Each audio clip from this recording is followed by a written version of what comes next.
तेलले कमाल गर्छ आमा, त्यही भएर त यसको नाम जादु हो नि। यदि तपाईँहरूलाई पनि चाहिएको छ भने भिडियोको स्क्रिनमा नम्बर छ, आजै अर्डर गर्नु होला। 1 बोतल पेन जादु तेल मैले आमालाई आज दिएको छु। आमाले लाउनुहुन्छ, कस्तो हुन्छ त्यो मलाई भन्नु होला है आमा। लाउनुहोस् ल, एकैछिनमा मलाई तपाईँले भन्नुहोस् है कस्तो भइरहेछ भनेर। अलि उ भइरहेछ, आराम भइरहेछ हो। ल अर्कोमा पनि लाउनु। यो पहिला यो दुख्थ्यो, अहिले त यो दुईटै दुख्न लाग्छ कि हो। ल अलि केही भइरहेछ विशेष? ल भन्नु त आफै। अलि कम भएको छ त्यही अहिले हो।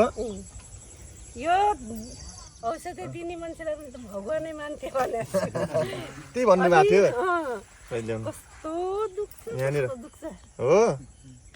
लाउनु अब यो तेलले टक्कसँग, यो धेरै पनि मालिस गर्नु पर्दैन, अलिअलि टक्क अलिअलि। ए तपाईँ मेरो आमा बराबरको मान्छे हेर्नु त, तपाईँको त्यहाँ सुन्ने रहेछ यो यो यो गाँठो सुन्ने रहेछ आमा यो होइन यो यस्तै हो हो। ए यस्तै हो। यसरी यसरी लाउने, टक्क लाउने। अब हेर्नुहोस् यो तेलले